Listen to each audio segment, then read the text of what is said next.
Yo, bueno, sobre todo me voy a centrar en el caso de Francia, que es el que conozco mejor y los demás, pues me da un poco apuro hablar de cuestiones que conozco lejanamente, ¿no? En el caso de Chile un poco mejor, pero bueno, más lejanamente. Y lo primero que subrayaría es lo curioso, lo chocante que es que a 30 de julio estamos hablando de 2022, estamos hablando de Francia, cuando hace un año y hace incluso 6 meses Francia era un lugar depresivo para la izquierda, muy depresivo. O sea, eh, estas navidades pasadas, uno iba a Francia y hablaba con militantes de izquierda y todo el rato la sensación era no hay nada que hacer, todo va mal. Eh, Incluso la sensación de cómo es posible que hemos llegado hasta aquí, es decir, cómo es posible que con la conflictividad que ha habido en los últimos 5 años, ¿no? de presidencia de Macron, eh, con los fenómenos nuevos que han ocurrido, etcétera, etcétera, ¿cómo es posible que vayamos a un escenario exactamente igual que hace 5 años en el que la izquierda no juega ningún papel, ¿no? Además, está muy dividida. Yo recuerdo que en el otoño realmente hubo cosas delirantes y un poco patéticas, ¿no? En la izquierda francesa, ¿no? Había muchos llamados a la unidad, precisamente, ¿no? Muchos llamamientos a sumas de siglas. Y incluso hubo pues, figuras como Tobigá, ¿no? que propuso la primaria de la izquierda y entonces se hizo, pero luego mucha gente que participó dijo que no iba a aceptar el resultado, etcétera, etcétera. Es decir, al final era verdaderamente un espectáculo bastante poco edificante, ¿no? Y sin embargo, hoy estamos aquí hablando de Francia, o Francia es un lugar de relativo interés, porque, bueno, pues fue una sorpresa, ¿no? Lo ocurrido en las elecciones presidenciales de abril del 20 de este año y después en las legislativas, ¿no? Eh, y respecto de eso, bueno, yo creo que se puede abordar desde diferentes prismas, ¿no? Yo creo que hay uno que es, centrando más en el presente, que es, bueno, qué puede pasar, qué problemas pueden tener digamos, el Frente Amplio, la nueva unión de la NUPE, ¿no? Eh, eh, qué problemas pueden tener en el futuro, qué problemas están teniendo ya, qué papel pueden tener en el futuro y, bueno, quizás a ver si me da tiempo al final a hablarlo un poco, pero lo que más me interesaba, o por lo menos me ha parecido, no sé, que tenía relevancia es leer los documentos internos que hace la Francia Insumisa, que son de análisis de la situación política y que me parece que están muy bien. No sé si se hace algo parecido en España, no lo sé, la verdad, pero desde luego me parece iluminador, ¿no? Y en esos, eh, sobre todo porque, claro, si nosotros, por ejemplo, fuéramos, esto lo hacen mucho los politólogos, ¿no?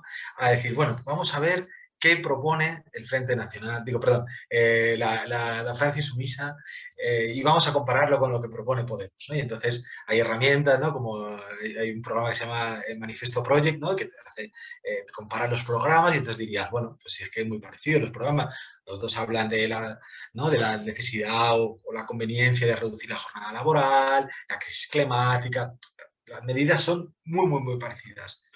Y sin embargo, de ahí yo creo y sin embargo, creo que hay un análisis de fondo. En el caso del partido de Mélenchon, que a lo mejor que este análisis pasaría por ahí, ¿no? Entonces, ¿cuál es este análisis de fondo? Que a mí me parece, por lo menos creo que es interesante con que compartamos o que debatamos, ¿no? El análisis que hace la Francia Sumisa es que Francia está dividida en 4 grandes sectores que se corresponden con 3 bloques políticos, ¿vale? Esos 4 grandes sectores más o menos idénticos, uno un poquito más grande que otro, serían, por un lado, digamos, un bloque que ellos llaman popular, podríamos llamar el bloque de izquierda, otro bloque que lo llaman del gran centro, otro bloque de la derecha dura, que incluye la extrema derecha, y luego el bloque de la abstención. y ellos dicen, el bloque de la izquierda más o menos contabiliza, ¿no? Contabilizando los votos que tuvo Mélenchon en la primera vuelta de las presidenciales, los que tuvo los ecologistas, los que tuvo el Partido Socialista, los que tuvo el Partido Comunista, el NPA y Lucha Obrera, más o menos contabilizan 11,2 millones de votos. El bloque del Gran Centro, Macron, Bayrou, no sé qué, contabiliza 11,4 millones de votos. El bloque de la extrema derecha, y ahí incluyen a Marine Le Pen, a Zemmour y a un candidato pequeño que se llama Nicolas Dupont-Aignan, contabiliza 11,3. ¿No? Y por último, y esto es lo más llamativo, que se dice poco, es el bloque de la abstención, que contabiliza más que todos los demás, porque son 12,8 millones de votos. Es decir, es el mayor de los bloques, digamos. Tomando, digamos, analizando la abstención en Francia y sobre todo el aumento de la abstención en los últimos, digamos, desde el año, sobre todo desde el año 2007, pero ya en realidad la abstención ya era progresiva, salvo en la segunda vuelta de 2002, ¿no? La famosa vuelta donde llega Jean-Marie Le Pen y entonces hay una enorme movilización contra la extrema derecha.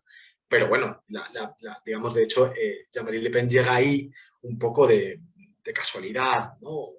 Es decir, llega por la desmovilización de la izquierda. Nadie esperaba que fuera a entrar a la segunda vuelta y es la desmovilización de la izquierda, ¿no? Y con Jospin la que bueno, pues hace que se clasifique Jean-Marie Le Pen con el 17, me parece, por ciento de los votos a la segunda vuelta y luego hay una gran movilización en favor de Chirac. Entonces ahí, efectivamente, la abstención en la segunda vuelta es muy pequeña.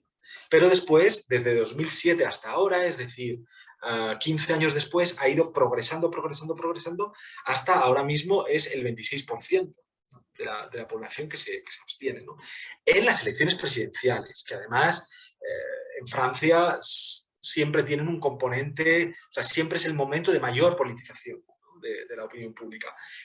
Digamos, es la gran cita. En palabras de Gaulle, la cita del hombre con el pueblo, de un gran hombre, un gran líder o lideresa con el pueblo, ¿no? El resto de elecciones en Francia tienen menor participación, ¿no? Porque además pensad que hay muchas, las municipales, las departamentales, las regionales, las europeas. Entonces, digamos, el gran momento es... de hecho, las propias legislativas suelen tener una participación baja. Este año ha sido especial, en buena medida por los aciertos o por la propia dinámica que supo introducir la Francia sumisa. Entonces, digamos, poniendo el foco en la cuestión de la abstención, el diagnóstico que hace la Francia sumisa es que la Quinta República está en crisis, que la abstención es un síntoma de hartazgo con la Quinta República. Por eso, en realidad, la Francia sumisa lleva años hablando proponiendo un horizonte de Sexta República, ¿no? De un horizonte constituyente. El segundo, digamos, la segunda constatación que hace del presente es que digamos, los dos grandes partidos que además estructuraron la vida política de la Quinta República han colapsado, ¿no? Fundamentalmente el Partido Socialista, pero también los republicanos, ¿no? Aunque luego en las legislativas no han tenido tan mal resultado, pero en las presidenciales fue realmente catastrófico. Bueno, prácticamente no tienen, han perdido una relevancia, casi toda la relevancia en el panorama de la opinión pública. En tercer lugar, ¿no? que el gran problema, o uno de los grandes problemas en Francia, digamos el problema semioculto en Francia, es el problema de la desigualdad. Es el gran problema que sienten los franceses y que, sin embargo, los medios de comunicación hablan mucho menos de lo que deberían, ¿no? Los medios de comunicación en Francia están continuamente, igual que podríamos decir que en España el tema recurrente ha sido, sobre todo en estos últimos años, ¿no? La obsesión con la identidad nacional, mejor dicho, la obsesión con Cataluña, los independentismos, etcétera, etcétera, ¿no? En Francia es la obsesión con la identidad nacional, ¿no? Y sobre todo cómo se relaciona la identidad nacional francesa con la población musulmana.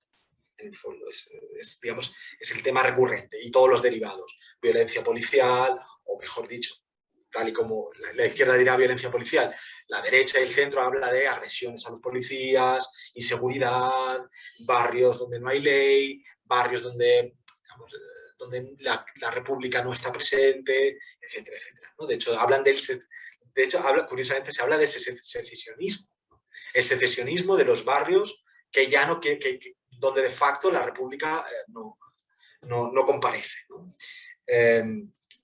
Ese es el tipo de cuestiones o debates que estructuran el debate político en Francia, ¿no? Y la Francia Insumisa dice, no, el tema central es la desigualdad, ¿no? Y sí que hay que poner. Y además, la preocupación por la crisis climática, ¿no? Que está algo más presente. Entonces, con esas constataciones, digamos, tanto de la sociedad de los tres bloques, digamos, de las cuatro partes y los tres bloques, y estas cuatro constataciones, dicen, bueno, ellos lo leen como estamos en la era del pueblo y de la revolución ciudadana. Por tanto, lo que necesita una fuerza política es ofrecer al pueblo un horizonte de ruptura y de recomposición. Es decir, fundamentalmente, y eso quizás nos chirría un poco, ¿no? En España, o sobre todo como el tipo de retórica o de discursos que escuchamos en la izquierda en España en los últimos meses o años, es eso, es la idea de lo fundamental es ofrecer un horizonte que sea un horizonte claramente de ruptura con lo existente y también de recomposición en torno a la Sexta República y a una mayor democratización, una mayor un énfasis en la soberanía, pero no tanto, no especialmente la soberanía con respecto a la Unión Europea, sino algo que también había tematizado de manera interesante, a mi juicio, la extrema derecha, que es la gente tiene la sensación de que ha perdido el control sobre sus vidas, ¿no? Por tanto, el discurso de la nueva izquierda o de la izquierda del futuro tiene que poner el centro en la recuperación del poder ciudadano y también de que el ciudadano tenga la percepción de eso, digamos, de que no se le escapa, de que los asuntos no le pasan por encima y le aplastan después. Eso, digamos, eso en primer lugar. Después, ¿no? Ese sería el diagnóstico. También sostiene que digamos, con este horizonte de futuro, digamos, la meta o el objetivo es convencer, ¿no? Fundamentalmente convencer a las clases populares y sobre todo sacar a las clases populares de la abstención lo máximo posible.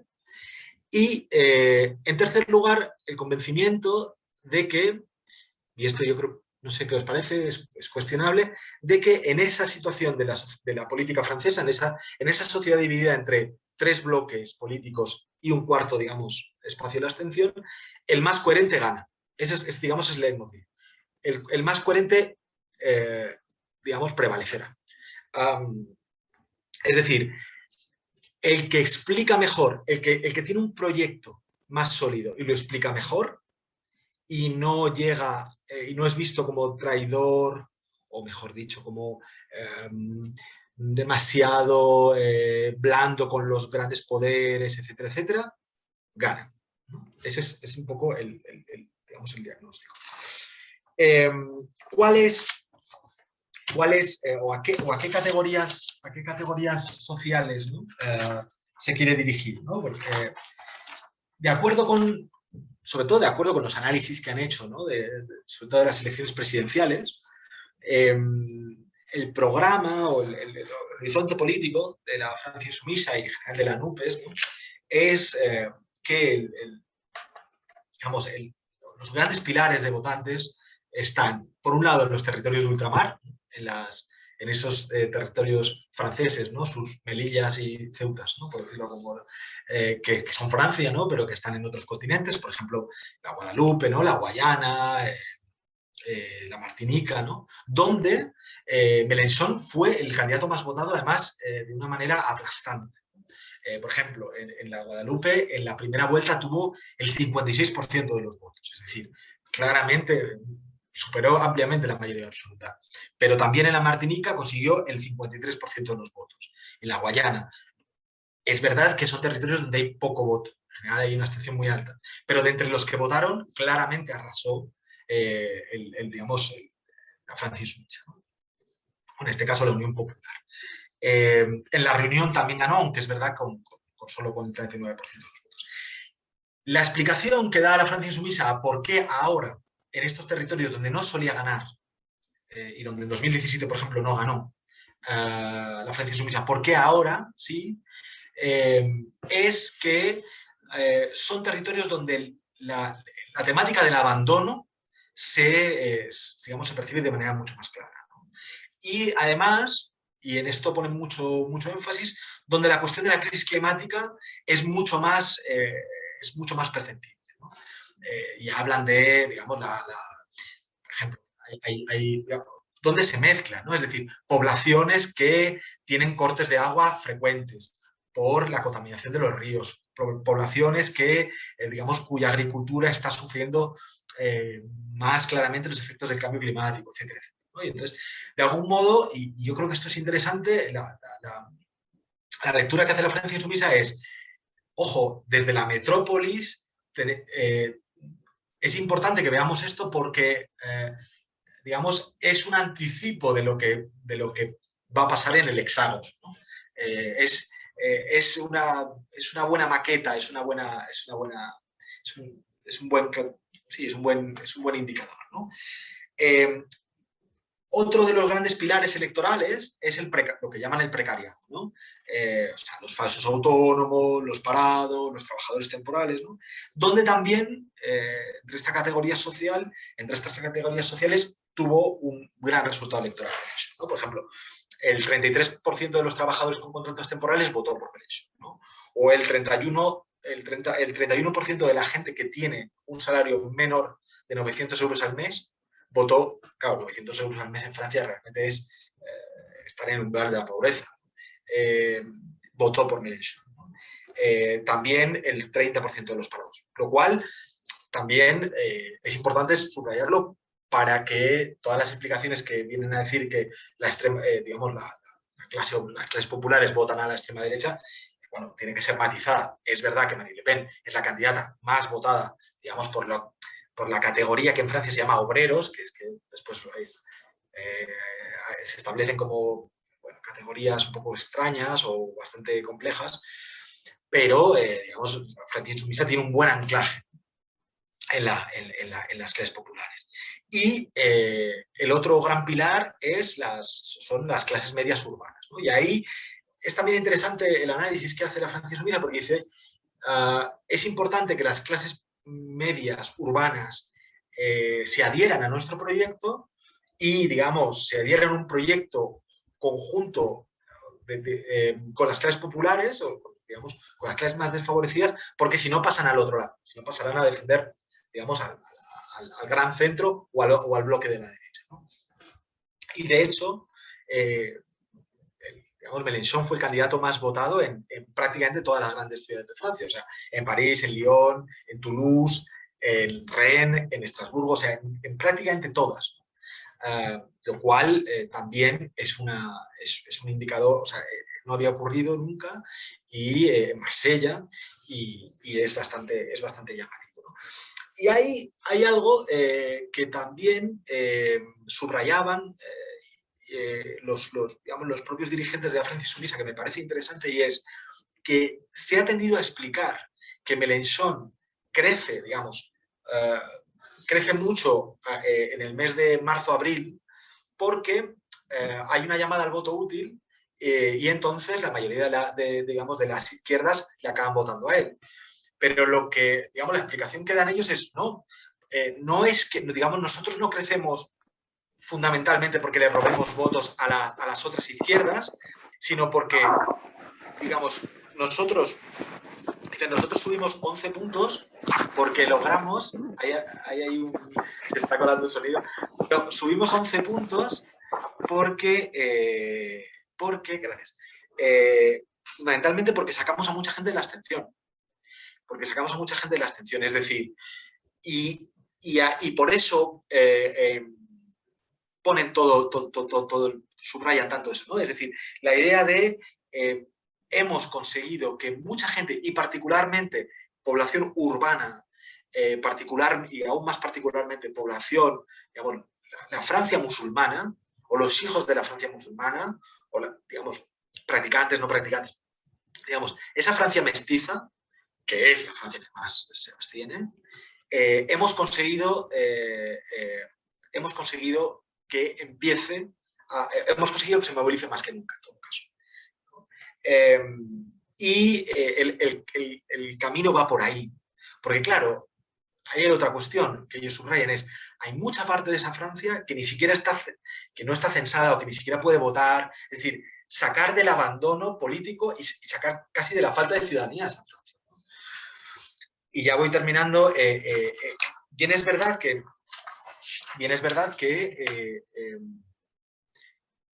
ese, digamos, ese proyecto choca con un montón de debates que la izquierda francesa ha tenido además en estos últimos años y de manera, yo creo que además bastante estereotipada, ¿no? Como toda la cuestión del laicismo, de lo woke, ¿no? Hay que pensar que en el 2017 el Partido Comunista Francés se presenta con la Francia insumisa y en 2022 no. Y la excusa, digamos, hay dos motivos. Uno es que se llevaba muy mal de siempre, pero la excusa que toma, digamos, la excusa ideológica que toma el Partido Comunista para presentarse por su cuenta, sabiendo que no iba a llegar a la segunda vuelta, es precisamente la necesidad de tener una izquierda no woke, una izquierda real, digamos, una izquierda no americanizada, ¿no? Que no entra en todos estos debates sobre... y entonces, claro, tenías al candidato Roussel hablando de que lo bueno de comer carne, el vino francés, el modo de vida francés, etc.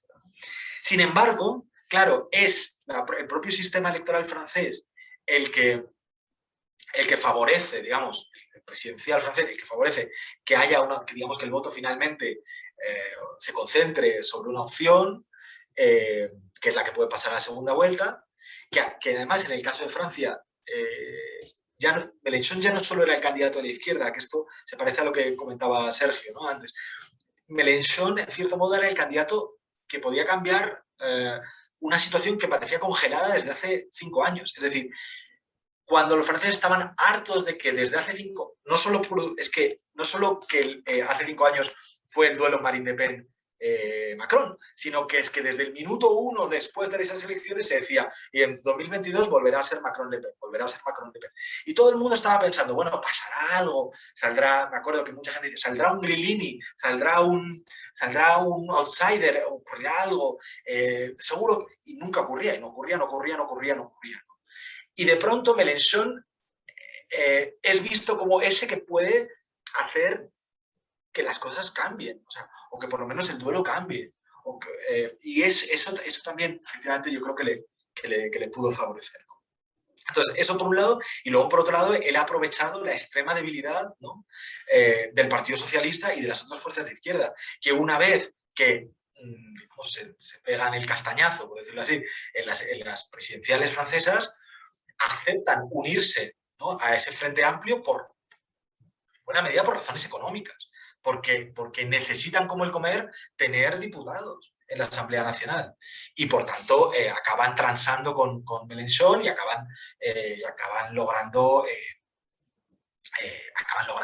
formar, ¿no? la unión de la NUPES. Por un lado, porque lo necesitan, y por otro lado, y esto también es verdad, por la habilidad de la propia campaña de Mélenchon, de Bompard, de toda la gente, digamos, que hizo esa campaña, que desde el minuto 1 después de la primera vuelta se pusieron como objetivo las legislativas y dijeron y le dijeron al electorado progresista, estabais deprimidos, hemos logrado algo, todavía podemos lograrlo, ¿no? Y entonces, digamos, fueron a la ofensiva y lograron generar una ilusión que es verdad que puso o hacía más difícil al resto de partidos no sumarse ahí. Demasiado costoso para el Partido Socialista, no solo en términos pecuniarios, sino en términos también de imagen política, o para el Partido Comunista o para los Verdes, no sumarse, ¿no? a esa coalición. Y bueno, ¿qué pasará? Bueno, pues efectivamente es muy incierto el panorama, pero es verdad que, ya termino, en 2027, ¿no? Macron no se va a poder presentar a las elecciones, pues no puede ser reelegido, y por tanto no sabemos quién liderará ese espacio del gran centro, o si seguirá existiendo, o si se correrá a la derecha o a la izquierda, porque además, por la propia personalidad de Macron, por su propia forma de gobernar, no ha sido capaz de generar ni un partido, ni tampoco, digamos, está Macron y la nada. No hay delfines, es difícil pensar que vaya a tener un partido detrás o que vaya a tener un sucesor, ¿no? En el campo de la derecha, en el bloque de la derecha, efectivamente se ha dado no hemos hablado de esto, pero se ha dado una disputa durísima entre Marine Le Pen y Zemmour, ¿no? Donde había una disputa verdaderamente estratégica a la derecha, en la extrema derecha francesa, sobre qué camino seguir, qué camino estratégico, si un camino más digamos, a la polaca o a la húngara, o un camino peculiar, que es el que bueno, recorre Marine Le Pen. Parece que Marine Le Pen ha ganado claramente esa disputa y en buena medida es la gran vencedora de las legislativas. Eh, Aunque probablemente Marion Maréchal Le Pen y el sector de la derecha dura, que quiere una unión de las derechas en torno a una figura, digamos, dura, a la Uribe o a la Cayetana Álvarez de Toledo en España, o a la Ayuso. Eh, Probablemente ese proyecto seguirá, pero ha quedado muy dañado. Y en la izquierda, bueno, veremos, ¿no? Desde luego la NUPES va a tener problemas internos, eso es prácticamente seguro, problemas, digamos, de gestión de muchos partidos digamos, una coalición, en un grupo elector, en un grupo parlamentario, pero bueno, veremos qué pasa, y desde luego lo que sí parece claro es que hay una, un diagnóstico, una lectura, un proyecto, y veremos, ¿no? Veremos cómo fragua, ¿no? Y cómo sigue aterrizando y cómo sigue, y si tiene camino, ¿no? Si sigue teniendo camino, ¿no? Este horizonte de ruptura, de recomposición de esta república, ¿no? De revolución verde y de lucha contra la desigualdad, ¿no? Y por la ciudadanía de tantas, vamos, por los derechos ciudadanos de tantos franceses, digamos, de primera y de segunda. Y me quedo aquí, perdonad que me he extendido un poquito.